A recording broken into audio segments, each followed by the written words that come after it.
Hello, everyone, and welcome to KGI Advisors podcast, the Business Restructuring Playbook. Today's topic is Chapter 11 is a business tool, not a failure. And it's my pleasure to have Rick Wynne as our speaker today. I've worked with Rick for dozens of years, both on the debtor side and on the creditor side, and he has had amazing outcomes in very difficult situations. Rick will highlight 5 of the areas that he thinks drive successful restructuring in and outside of Chapter 11. My name is Steve Green, president of KGI Advisors, a financial and turnaround restructuring firm headquartered in Los Angeles and serving clients throughout the United States. You can follow us on our website, YouTube channel, LinkedIn, Spotify, and other podcast outlets. Let me do a brief introduction of Rick. He's a partner at the international firm of Hogan, Lovells. Rick is a very experienced restructuring lawyer representing companies, major creditors, equity holders in both in-court bankruptcies and out-of-court restructurings. He has had a leading role in some of the largest and more complex Chapter 11 cases, including American Apparel, Relativity Film and Television, as well as creditors such as Mattel, which was the largest creditor and creditors committee chair in the Toys R Us Chapter 11 case. Please note that the statements on this program are the personal views of Rick Wynne and do not necessarily represent the views of Hogan Lovells, U.S., LLP, or its clients or personnel. And with that, it's my great pleasure to introduce Rick and learn from him some of his experiences and educate us on how to drive a successful restructuring. Thanks, Steve. As you know, Chapter 11 is something that you and I have had a lot of experience for over 30 years. And as the title says, we look at it as it really has become a business tool for businesses both large and small. And it's not really something that is just people view it in a stigma way as a failure. There are really, in my view, 5 sort of keys for executives or owners of companies to look at when they're contemplating any sort of financial distress and whether or not Chapter 11 is going to be the right answer or not. First, you look at to preserve or create equity value. It requires a really clear-eyed analysis of your business. This is not the time to be emotional about your business. It's almost like a new investment decision. So we're going to talk about that. We're going to talk about that cash is king. Liquidity is critical in any workout or restructuring scenario. You have to keep your eye on that ball. Then you really have to look at what is the ultimate question for ownership or for management, which is, do you want to sell the business? Do you want to keep it and restructure your debts, reorganize it? That's a really different paths for those 2 paths, and you have to decide which way you're going to go. Finally, you need to understand a few things about Chapter 11. It's really a good strategic tool, but it's not a panacea. You can't get overly comfortable. Sometimes companies actually do, and they like the protection of Chapter 11. It's really it's a transition tool for you to get from where you are to where you want to be. And then in order to use that tool effectively, you need to understand the benefits and burdens of Chapter 11. So that's kind of the structural overview that we have to take a look at this, to analyze the situation from the point of view of ownership. But it's really, you can take almost all these things and on the flip side, look at it if you're a lender or a creditor situation, you're really just looking at the reverse of it, but it's helpful to have that construct. So with that, Steve, why don't we dig a little deeper into each one of these? So when you're looking at the ultimate goal is, if you're ownership or management, is you want to either preserve the equity value in the business, or you're looking for a way to create equity value in a business that's actually insolvent. And there's a few steps that you need to take, and you'll see as we are talking and as we're building this construct that we actually need to be looking at a lot of business issues. Chapter 11 in restructuring work is very much a combination of business and legal issues. While Chapter 11 is a legal construct, it's a legal proceeding, the business issues often really predominate, and you need to sometimes focus on the business. So that's why we start with that the best thing to do is to do a brutally honest assessment, really the strengths, weaknesses, opportunities, and threats that the business faces. A typical sort of analysis of that, but really something that's unemotional. You want to do this to identify core issues that the business is facing. are there really root problems that are causing financial distress or issues, or is this something that's seasonal?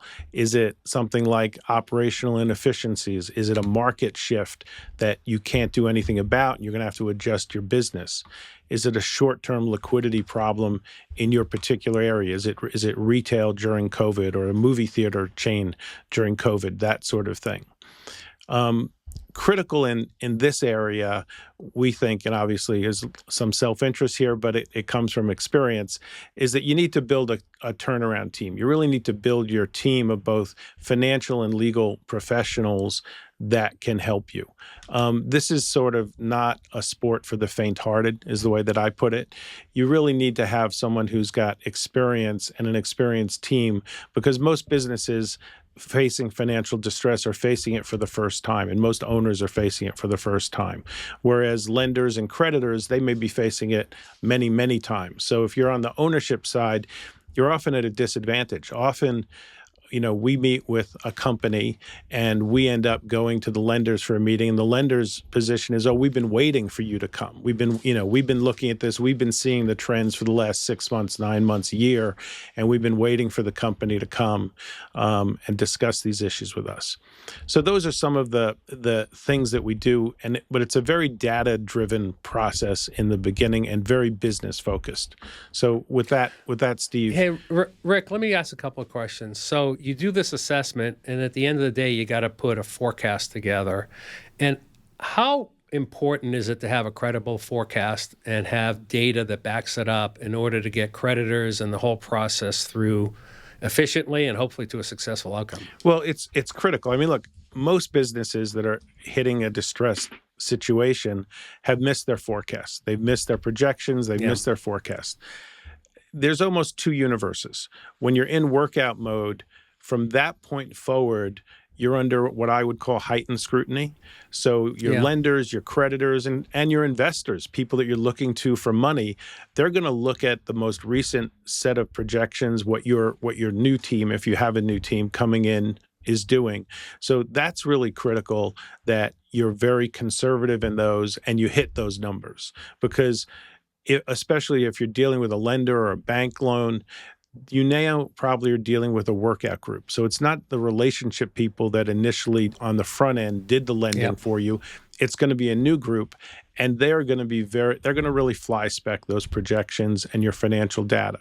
So you want to really be careful about it. I mean, and it's not just the future of the business, but some of these people, their jobs, their careers, their bonuses can be on the line as well. So this is something to take very seriously and do a realistic job. People don't want to hear the fantasy. They really want to know the reality. So you talked about the A-team. It's a bit of a problem. Companies that have liquidity issues. How do you afford the A-team, and how does it get justified at the end of the day? Well, that's again, self-interest speaking, right? You want to you want to have the A-team, and from pretty long experience, I find that it ends up really paying for itself. I mean, we've had a number of situations and clients where obviously finances are really tight and difficult, and you need to do cost cutting in the business. And then on the other hand, you're saying, we need to bring in both financial advisors and legal advisors, and now we're going to be really involved in your business.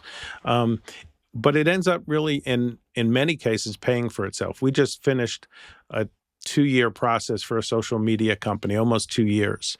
And while it was expensive, it was a fairly expensive process, probably cost $7 million. Only 2 or 3 of that was on the company side. The rest was on the lender side, because in workouts, you often end up paying, like in a bank loan, you end up paying for your creditors' lawyers. We ended up paying for the secured lenders' lawyers. They had 3 sets of lawyers for 3 different secured lenders. It ended up costing probably about $7 million, but the company saved over $60 million in the 2 years on interest payments and on reducing the secured debt. And really, the process actually created equity value. They're actually selling a division that's going to create equity value for the owners. And it's a shared pain restructuring. Everybody participated in it, and the lenders who agreed to discounts, they actually got warrants, and they'll get an equity upside to the extent the business turns around. And just as a final note, then you can move on to others. And sometimes lenders will advance the money for the Well, professionals. that kind of feeds us right into point number 2, which is cash is king. There you go. Yeah. So nice segue. The you know, I say this even though it is an obvious thing for any distressed businesses and for most businesses, but you need to keep a constant eye on cash. There's a tool that really is industry standard called the 13-week cash flow, which almost all lenders use. It happens in every bankruptcy. It's in the reporting that you do.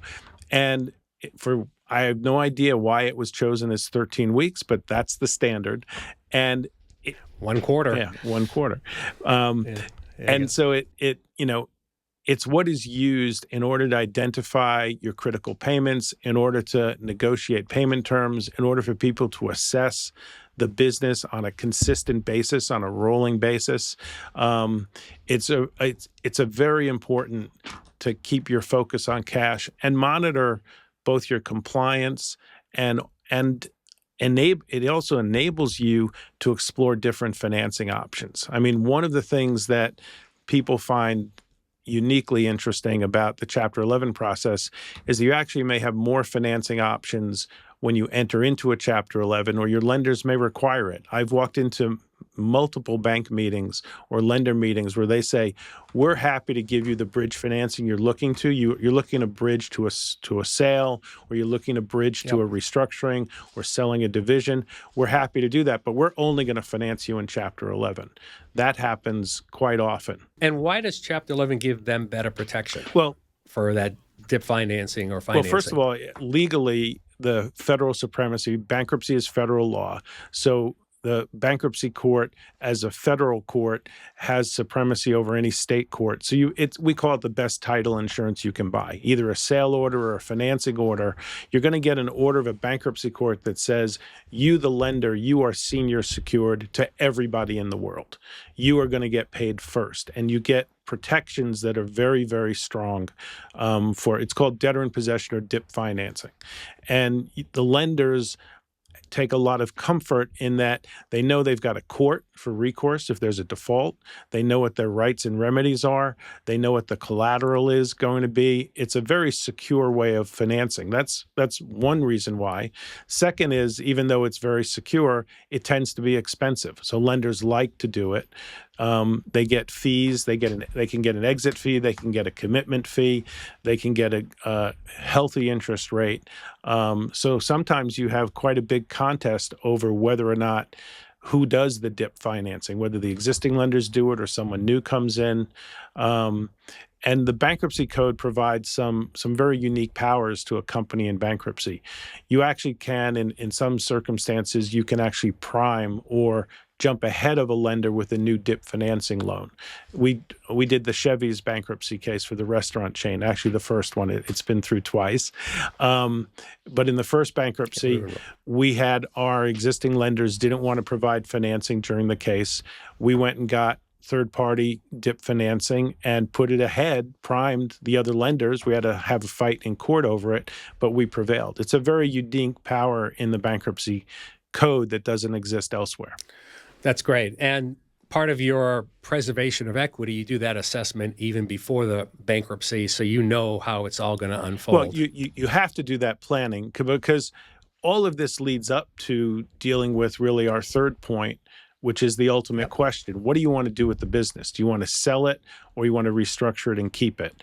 And this is really two very divergent paths, and they're done. Most typically, it's easy to do in a Chapter 11. Again, similar situation. A lot of buyers, particularly when looking at a company that's distressed, that may have a lot of liabilities, may have mass tort claims, may have other litigation claims, may have competing interests. The buyers will look at it and say, I don't really want to step into this mess. I don't want to get sued. I don't want my people to get sued. I'd like to buy it in a clean way. And so the buyers sometimes insist that you put the company through a Chapter 11 in order to basically clean up the liabilities so they know they're getting assets free and clear. like with a dip financing, a bankruptcy court order selling a company gives you the cleanest title that you could possibly get. It will delineate that you're not taking any of the liabilities, you're taking just certain liabilities that you might want. It's a very powerful tool that the bankruptcy code provides. But this split is a very fundamental issue that management or ownership really has to face.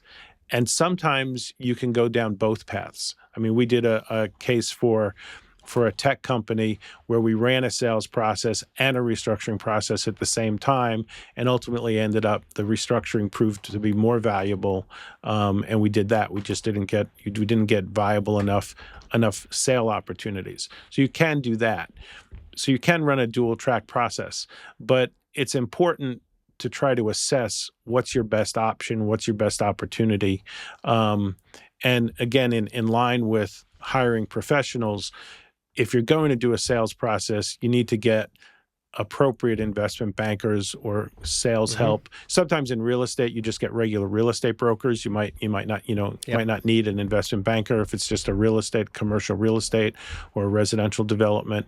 Then you might do regular real estate brokers. But generally, in distressed businesses, operating businesses, you're going to want an investment banker that has expertise in that industry and in bankruptcy, because it's a very specialized sales process. Yeah, Rick, a couple of questions.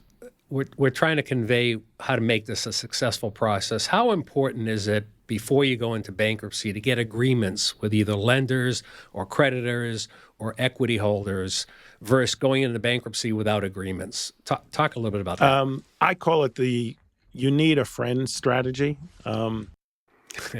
If Right. you go into a Chapter 11 and you're fighting with everybody, I mean, look, most of the time when you go into a Chapter 11, you're fighting with somebody. I mean, you have a disagreement with some group of creditors. You might have a particular litigation plaintiff. Sometimes that's a big issue. But more often than not, you've got a variety of issues. You've got 4, 5, 6, 7, 8 things going on that are impacting the business and require a restructuring. If you're fighting with everybody, it sets a pretty negative tone for the judge and for the case. And bankruptcy is very unique because there's a bankruptcy judge. There's no jury. And unlike a litigation where you might have a trial, bankruptcy is really a process. So you're going to be going through this restructuring process with contested hearings and then a lot of things that the bankruptcy court just has to approve. So it helps to have some interested group, some creditor group, a lender, somebody who is supportive of whatever your goal is, either selling the business or restructuring the business, whichever way you choose. It's just very helpful to have a friend out there, and hopefully more than one. And you'll see that in bankruptcy cases, you really often you might start out fighting with someone and then you end up settling with them and you end up resolving the situation. That is a very, very typical situation. And Rick, sometimes you'll actually be able to avoid a bankruptcy by when you start that negotiation. Maybe when people see what bankruptcy looks like, the cost, et cetera, they go, no, let's do this out of court. So those same pre-negotiated deals might lead to an out-of-court settlement. That's always the goal, or often the goal. I mean, sometimes you have situations where you must file, but those are actually relatively rare. The social media company case that we just finished, we actually always had Chapter 11 as a measuring tool. And we ended up, I called it a bankruptcy case without a judge. We basically did everything that you would do in a normal bankruptcy case, but without a judge. But we did it under the threat of an Article 9 foreclosure. The lenders were threatening to foreclose. The company was in default. And so we used that to renegotiate contracts and leases and even litigation claims, a whole variety of litigation claims. We basically, in the 1.5-year time period, we cleaned up the entire balance sheet, got the company in a position where it could sell a major division very cleanly. And that happened. It's all going to happen out of court. The restructuring happened out of court. We never needed to use the Chapter 11, but that was the measuring stick that people use to see, well, how would my recovery be in a Chapter 11? How would my recovery be in a foreclosure? When a foreclosure only the lenders would have recovered anything. Everyone else would have lost. So that was a pretty easy analysis. But most people will use Chapter 11 as the measuring stick to see, do I want to do this out-of-court deal or not? So that's how we approach it. Yeah, I think sometimes your profession gets a bad rap because they think you only want to put it into bankruptcy, when in truth, you're somewhat agnostic. You will do whatever is in the best interest out of court. I think my best advice has been telling people not to file for Chapter 11 often, because there's a different way to approach it. Yeah. I mean, some situations it just happens. And which leads us nicely into the next point, which is really Chapter 11. It's a good strategic tool, but it's not really a panacea. It doesn't solve or create everything. It does some things incredibly well. One of the things, you get an automatic stay. So all litigation, all attempts by creditors to collect money from you, it's all stopped. The bankruptcy court has to give approval for that to start again. That prevents a tremendous drain on resources. Lots of companies that we see, particularly middle market size companies, they may have some litigation that is simply so expensive, it's really killing their profits, killing their profit margin, putting them into default and covenant default. So the automatic stay is very important. Chapter 11 is also a great way to buy time. It's an expensive way to buy time because you're basically spending money on your lawyers, the other side's lawyers. But if you need time to do an operational fix, if you need to reposition a business, if you need to try to settle a whole group of litigations, Chapter 11 can give you sort of the tools for that and the ability to create a structure that ends up in resolving these situations. So it's a great way to buy time. And during that time, you're not only going to be trying to solve the different problems, but you're going to try to prepare the best business plan you can for moving forward with the company, which is why, like I say, it's a marriage of legal and business issues. It's a combination of those things, but you can use the time effectively to now have a business plan for the next phase of this business, what happens when it emerges. And that really kind of leads us to what I think is the last point and set of points, which is you have to be clear-eyed about the benefits and the burdens of Chapter 11. There are a couple of things that your audience should understand, the ownership and management. You get some incredibly powerful tools in Chapter 11 that you do not get in other legal situations. For example, you can reject or renegotiate any contract or lease.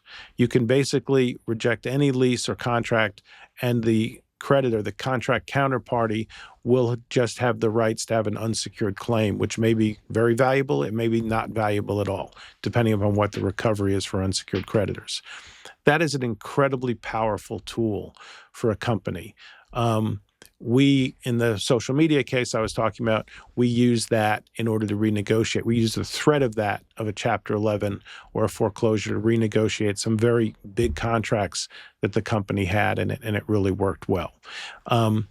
We did the American Apparel case that you mentioned before. There, you had perhaps 120 or 150 stores. Well, it's very easy in a retail context to go through and say, these 30 stores, they've been losing money for years. We're going to get rid of those leases. And it really gets you the ability to reshape the business contractually in a way you can't do outside of Chapter 11. You can often raise new capital that you wouldn't have access to. We talked about DIP financing. It's the same thing with exit financing through a Chapter 11. You might be able to raise exit financing easier, and often it's very competitive. People want to provide exit financing because now you've fixed the operational and other problems in the business. You've maybe have fixed the litigation issues, and you're emerging with a clean company with a clean capital structure. So now you're a much more attractive company to finance. You can deleverage the balance sheet. That can be done consensually. It can be done non-consensually through a process that's called cram down. With too detailed to get into, but it's possible to reduce the amount of secured debt in a Chapter 11 to the value of the collateral. That's a really important tool.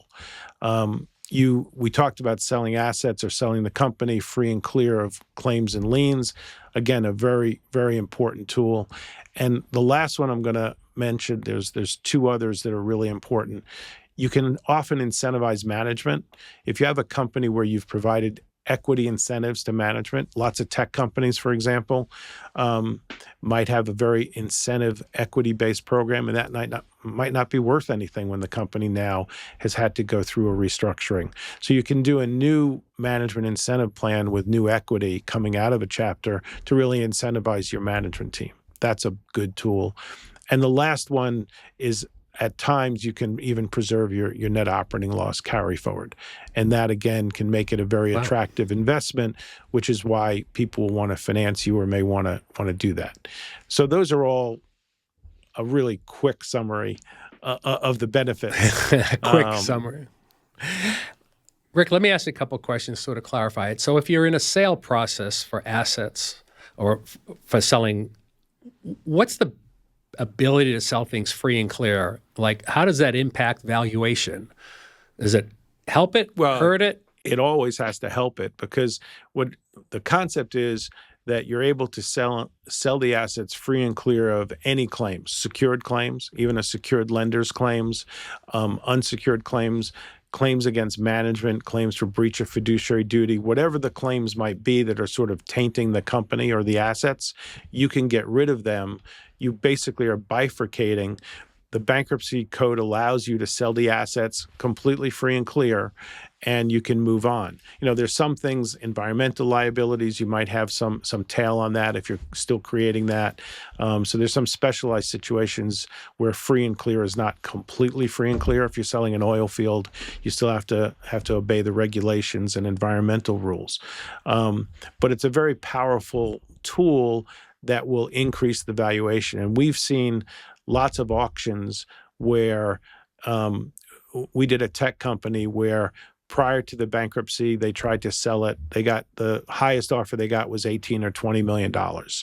In the bankruptcy, they got rid of some litigation. They did some other changes, but it was basically around the fringes.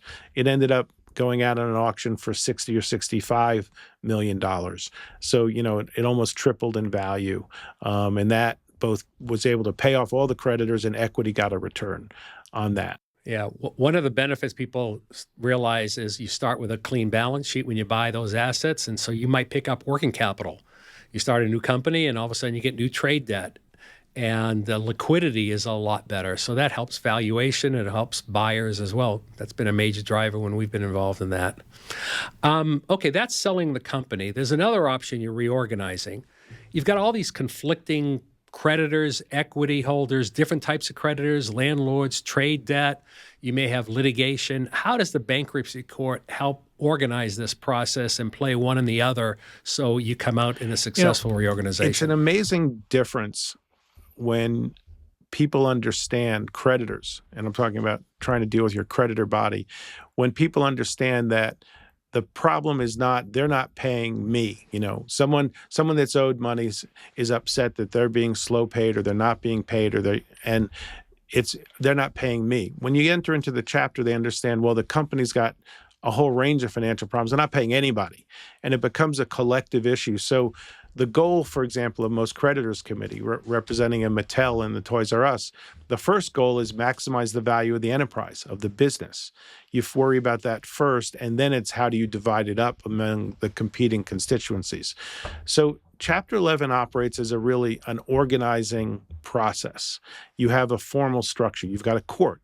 If the debtor wants to do something, anything the company wants to do outside the ordinary course of business requires court approval.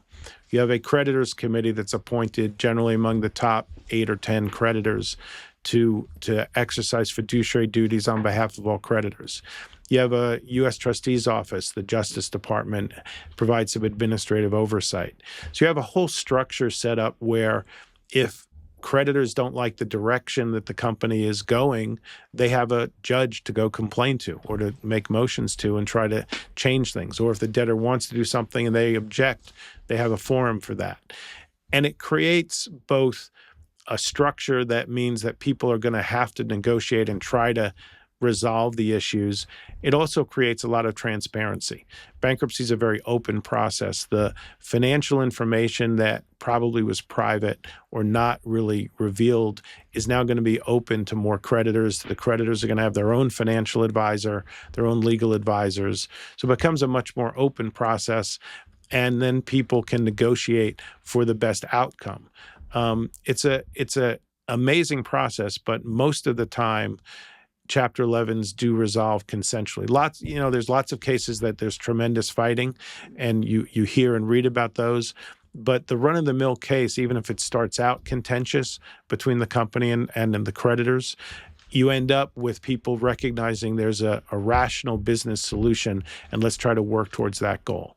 And that's really the majority of cases, in my experience, no matter how contentious they might start out.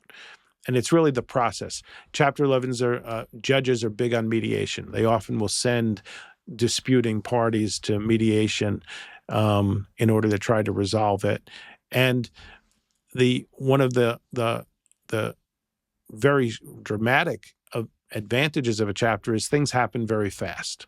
Things happen fast, and there's a limited pot of money. So people realize that it's best to try to negotiate and resolve things instead of spending an eternal amount of time and money just litigating over disputes. So, Rick, my last question to you, it sounds like selling an asset takes a lot less time than reorganizing. What should people expect time-wise from a sale process they call 363 versus a reorganization? 363 sales are the section of the bankruptcy code that allows you to sell a company or assets free and clear of liens and claims. And it's a good example of the exception somewhat swallowing the rule, because the way the bankruptcy code was originally set up was that restructuring through a Chapter 11 reorganization plan was the norm, but in sort of emergency situations or extraordinary situations, you could make a motion and sell the company or an asset quicker. Over the last 30 years, 363 sales have really come to dominate the practice. And, probably half or more of the cases end up in a 363 sale in middle market and larger cases. So that exception has become very, very normal, and bankruptcy courts are very used to these 363 sales. And they can happen anywhere from a few days. If you have the proverbial rotting fish on the dock, you're going to be able to sell that asset before it deteriorates in a matter of days. I think Lehman was sold in a week or so, maybe in 10 days when Lehman Brothers filed for bankruptcy, because there was a great stress on the whole financial system of the world. But the normal 363 sale is going to take somewhere between 45 and 75 days, where you're going to run a process. You're going to have bidders have to qualify in order to be able to bid. You're going to have an auction process, and then you're going to have a court approval process following the auction for the court to approve the terms of sale. That's, I think, a pretty typical timeline, and we're talking largely focused on middle market companies. When you look at a plan of reorganization where you're not just selling the assets, but you're actually having to restructure the debt, you might be bringing in new exit financing, you're doing a lot more. You're dealing with both sides of the balance sheet, not just selling the asset side. Normally, that's going to take a minimum of 90 days, because you need to prepare what's called a disclosure statement, like a prospectus, and you need to have creditors vote, and then you have confirmation hearings, which can be disputed, effectively a trial on confirmation of the reorganization plan. Those normally take a minimum of 90 days, can take as long as 6 months. And they're generally more expensive process. So those are the two main options. As you can see, people often opt for the 363 sale because it's quicker and it's cheaper. And there's often pressure put on the company by lenders and sometimes by other creditors to do a 363 sale. So you need to be aware of that tension. But that's the basic timelines. This is a complex subject. You did a great job giving us the 5 areas that someone looking into a bankruptcy, whether it's to avoid it or to be part of it. I thought you did a great job bringing up the 5. Thank you.